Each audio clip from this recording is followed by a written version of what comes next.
Well, hello again, everybody. This is John Norris at Trading Perspectives. As always, we have our good friend Sam Clement. Sam, say hello. John, how are you doing? Sam, I'm doing okay. Better than I was doing over the weekend when I was reading all the news from around the world. And lo and behold, as though the headline came from a bolt out of the blue, Bashar Assad had fled Syria. The Syrian government fell. This has been an ongoing issue for quite a while. 13 years? Something like that, but it's almost like nothing happened until it all happened, or at least that's how it felt like. Yeah. I mean, this conflict's been going on, but, a relatively small group of rebels overtaking a government that had been in existence for, 5+ centuries? Decades. With his dad? It was kind of shocking to me. I knew that the rebels had made some gains around Aleppo, but it all seemed to happen very rapidly. And my first thought was, what in the world is going to happen there? Is this going to lead to some kind of power vacuum? Investors hate uncertainty, and uncertainty in that section of the world is bound to give people some angst. And then all of a sudden you take a look at what happened in the markets yesterday, and Sam? Not a whole lot. No one really seemed to care. And in fact, it's kind of hard to find a lot of worthy news coverage on it really in the U.S. press. You have to go overseas, you have to go to the BBC and elsewhere in order to find anything. And frankly, it's still kind of a question mark exactly what happened when all that stuff. We know that Assad is in Russia somewhere. I don't think... Be an ophthalmologist again, maybe. Maybe. Although he would have maybe not a very good ophthalmologist if he couldn't see this coming. Thank you very much. I'm here all week. But in any event, when I take a look at this, it really does beg the question, two questions. Just how much do U.S. investors really consider the remainder of the world when plunking down money in their portfolios? That's the first question. And then the second one is, what is it about this section of the world that has to have strongmen, dictators, absolute monarchies, and all of the like? You go throughout any other major sort of section of the world, you can call it Middle East, Western Europe, Eastern, go throughout. Just you take a look at the Middle East, and just about every country has some form of sort of strongman sort of rule. If it doesn't have that, it's got chaos, with the one exception being Israel. What is it about this? What is it about this section of the world? However, and Sam is chomping at the bit to answer that question. Go back to the first question, and just, Sam, what do U.S. investors consider when plopping their money down if things like this don't move the needle? If what President Xi's doing, waving his sword around Taiwan over the weekend, if the Eastern European just bloodbath haven't moved the market? Hell, if the situation with Israel and Hezbollah and Hamas, if that hasn't moved the markets, what possibly could? Well, even Israel's stock market is pretty much at all-time highs. And they're in that conflict. Yeah. And so we've talked about this before. We've talked about it with the conflict in Ukraine. And we keep going back to what's the GDP impact, the global GDP impact. And when we're talking about the Middle East, the caveat is energy, of course, and the impact that has on energy supply. Yeah. But outside of that, Syria is not a country that has a huge GDP impact globally, and there's not key industries coming out of Syria. And so when you get that and all said and done, when you talk about even global investors, the percentage that's in the Middle East, it's really marginal. Almost nothing. When you start to market cap weight it or what have you, most people have U.S.-dominated portfolios with Western Europe, really the G7, and then if they're getting into emerging markets, it's largely China and China affiliates. So really not a lot of investment in Syria. Not a lot of investment in Jordan. You could be passively globally indexed, and you have almost zero exposure to that area. You don't have Iranian exposure. No. you have You certainly know Yemeni exposure. You have Israeli tech exposure largely. That's about it. Really, outside of maybe, I guess what you're trying to say is really outside of petrodollars. That's what we used to call them. Outside of really petroleum, crude oil, and what have you. The Middle East's overall economic impact on the global economy is it's relatively minimal. Yes, and again, the caveat is energy, whether it's how does this impact supply? I mean, what does this impact relations with Iran, who has been backing Syria or was backing Syria? Those are the kinds of questions that, whether it's pipelines through Syria. I mean, there's these tangential things that you kind of have to look at, but in terms of just broad picture global GDP, the impact from the Middle East is pretty small. So when we take a look at a country like Syria, that at least in terms of headlines over the last decade really has kind of maybe punched above its weight class, perhaps. I mean, do you know the names of all the dictators around the world, of all the presidents around the world? But you could at least probably mention Assad, right? Yeah. However, Syria's overall global economic impact, as you point out, is next to nothing. And it doesn't really have any sort of significant energy resources, as well as I can tell. It's certainly not compared to some of its neighbors. So I guess what you're trying to say is when you have a country like Syria in the Middle East, which has marginal domestic economy and no energy, if its dictator falls, it's almost as though if a tree falls in the woods and no one's around to hear it, doesn't make a sound. Right. If a Syrian dictator gets toppled and we don't care, well, I guess we don't care. Right, and there's differences that are going to come in. I think Al-Jawani and I think their group that is now kind of in charge is more of the former Al Qaeda person? More of a Shiite or more of a Sunni Muslim rather. But he says he's done a 180 from this. He stepped away from Al Qaeda. So we'll see. I think that's one of those ones you can step away from Al Qaeda, but Al Qaeda doesn't step away from you. But I think that's kind of getting to your second point of the strong leaders and dictators, and I think a large part of it is the violent factions of different religions and the impact that's had over there. I mean, the wild swings we've seen. I mean, Iran is really the largest player in the Middle East in a lot of ways. In a lot of ways, yeah. They are an extremely Shia Muslim country. And very much so. And that is very different than some other countries and some other groups in the Middle East. And a lot of these groups are extremely violent. And so you have these passionate disagreements, putting it lightly. And so I think that is what leads to this where the need to have a strongman, if you will. Or the only, not successful in terms of economic growth, but the only way to have a successful kind of government. Well, I mean, because when you take Iran, think about it, you take Iran, I mean, I think we could say that that's, if nothing else, a theocracy led by the supreme leader or what have you. 50 plus years now. Yeah. So then we have kind of a void provisional government in transition for perpetual ever since the toppling of Saddam Hussein in Iraq. And then you have in Saudi Arabia, you have clearly pretty much autocracy there. Pretty much autocracy in Oman.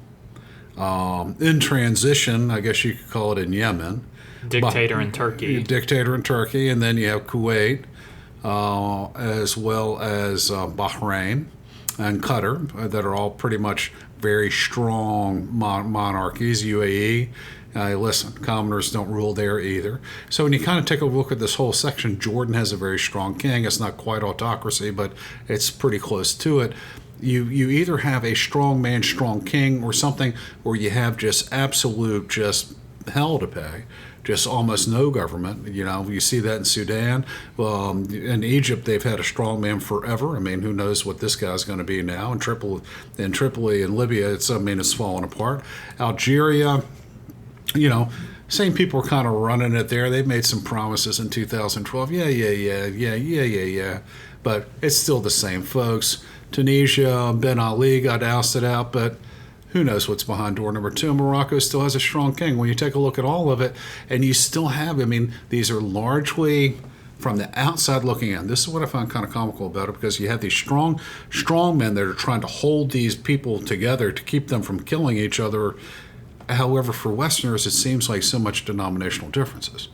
It's kind of like, and then this is where perhaps Christianity or Christian countries or Western countries have maybe moved on a little bit. Who knows? Maybe Muslim countries would be there another 400 years. But it's kind of like during the Reformation and whatnot, Protestants and Catholics were killing each other like nobody's business. We were still doing it up in Northern Ireland not so long ago.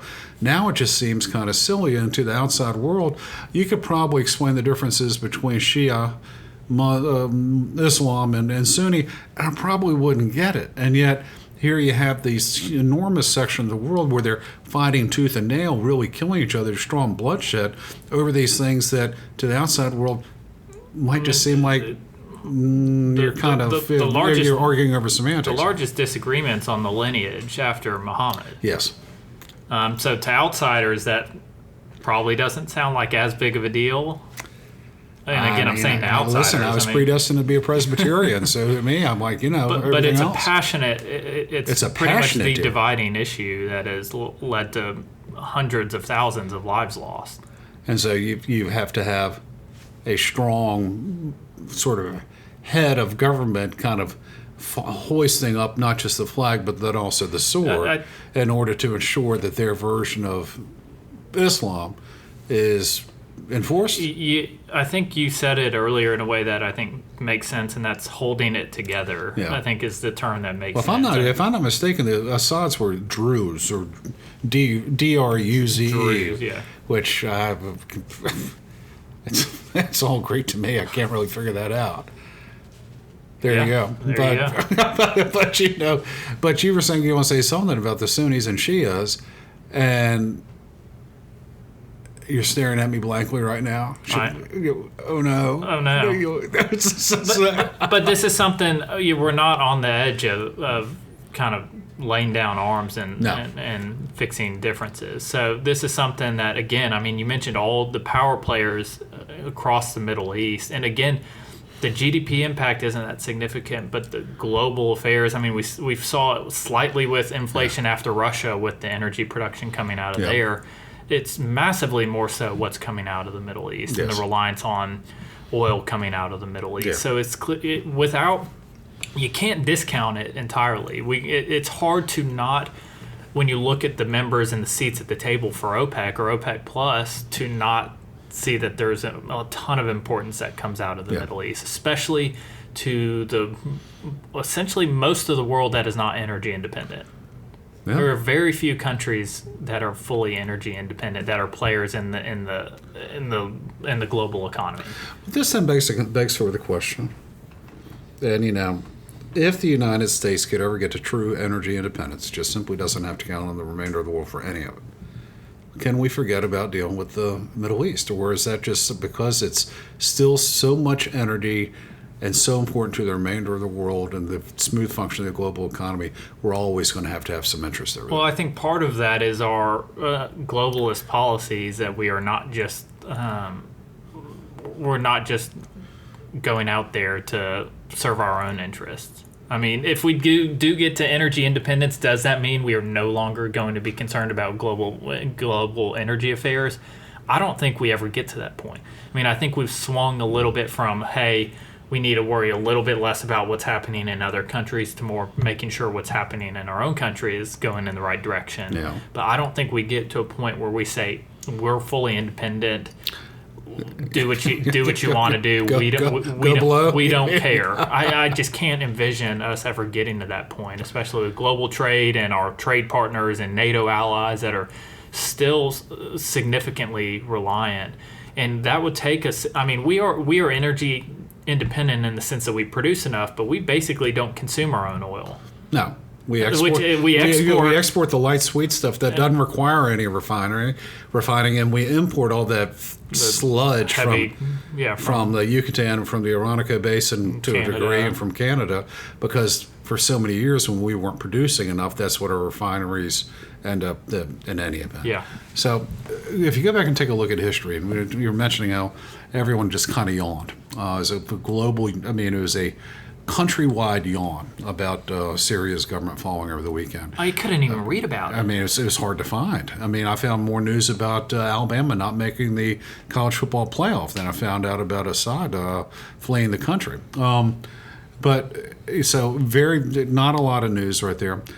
we know that in the early 1990s, we went to war because Iraq invaded Kuwait, right? Mm-hmm. And then we went back in Iraq. What countries out there do you think the United States would become super involved with if their government fell, or we would have to step in some form or fashion if there was governmental issues? Well, I think we're doing it in just about every conflict. We've seen. But we did. I mean, for Syria, I don't know. Biden came out and said they were helping the rebels a little bit. Well, I mean, the Wall Street Journal pretty much this morning just pretty much refuted everything that Biden had to say. But it's hard to imagine we're not playing some sort of role in most of these. It's hard for us to not pick a side, I think, as a country. Well, I think you're right about that. But I mean, do you think that we would actually be visible and just going on in guns a-blazing and say if Jordan falls? I think we are shifting away from that. I think or if clearly Yemen, we have not gotten this is almost too many boots on the ground. The conflicts in the Middle East that involved U.S. boots on the ground have left a taste that I can only from reading about feels similar to Vietnam-ish in the sense that we don't want to do this again. And I think I think the sentiment is there still of these supposed weapons of mass destruction that we never found. But 20 years of conflict for us to leave pretty poorly. But even if we left efficiently, I don't envision the results now being that different than it would have been in another world. But you don't think they would tempt the Pentagon anyhow if all of a sudden we saw some issues in Oman or some issues I'm sure the Pentagon Bahrain. I think they'd love to get involved in just about any conflict they can, and I think they probably are involved in more conflicts than we even know are going on at this time. I don't even like to think about that. I think conflicts across the globe, the U.S. is playing a role in one way or another. I mean, we've seen it in conflicts and civil wars in northern Africa and U.S. training soldiers and what have you. We play a role in it one way. What business of ours is that?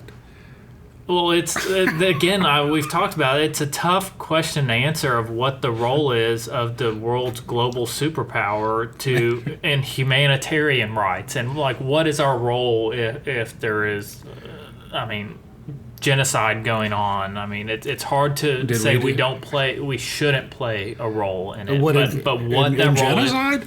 No, I know what you mean. But we didn't seem to get too involved in Rwanda.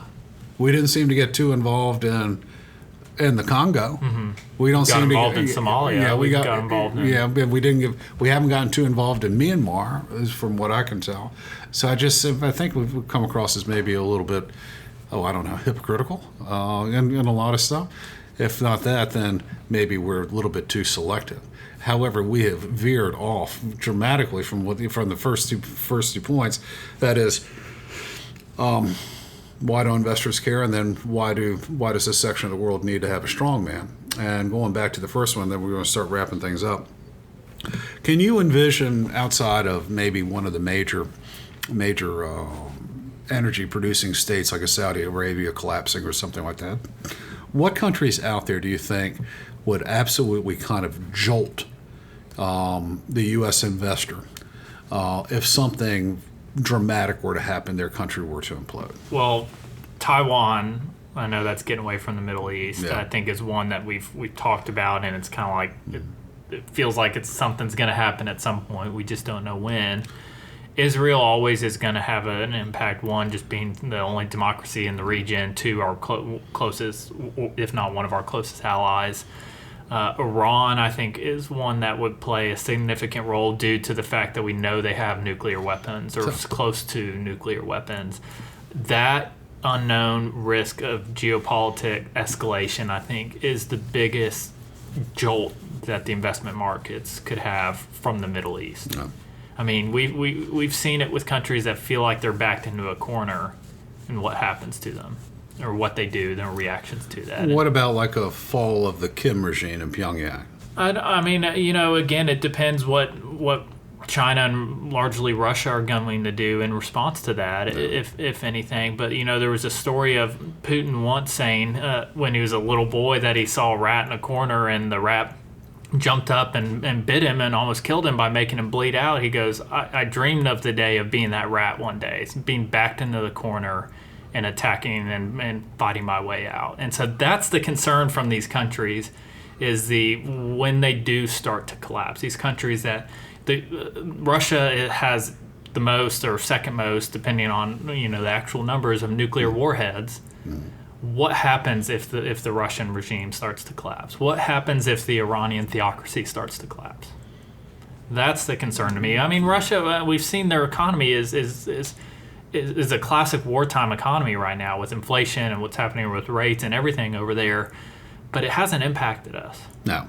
Iran hasn't impacted us. No. I mean, the most common gas price right now is $2.70 a gallon. Yeah. I think we're doing okay.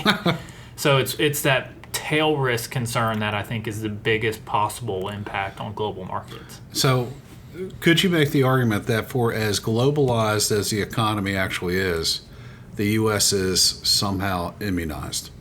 Slightly. I mean, yes. I mean, when you take the impact that emerging markets as a whole has on the U.S. economy, it's pretty small. I mean, we're going to be okay either way. And that's the short answer. And that is exactly how U.S. investors have responded thus far to the news that the Syrian regime has collapsed. We don't know what comes behind door number 1, 2, or 3 in terms of who's going to rule it and how they're going to rule it. From what I understand, a lot of the Syrian bureaucracy has stayed at their desk for whatever reason. But we'll just have to see what happens. But Syria, regardless of who's going to be in power, while it has tried to be a major player in that area, it just simply doesn't have the resources nor the business acumen in order to move the needle in the global economy or even in the economy in its own backyard. I agree. Fair enough. All right, guys. Well, thank you all so much for listening. We always love to hear from you all. So if you have any comments or questions, please, by all means, drop us a line. You can always send us an email to tradingperspectives@oakworth.com, or you can leave us a review on the podcast outlet of your choice.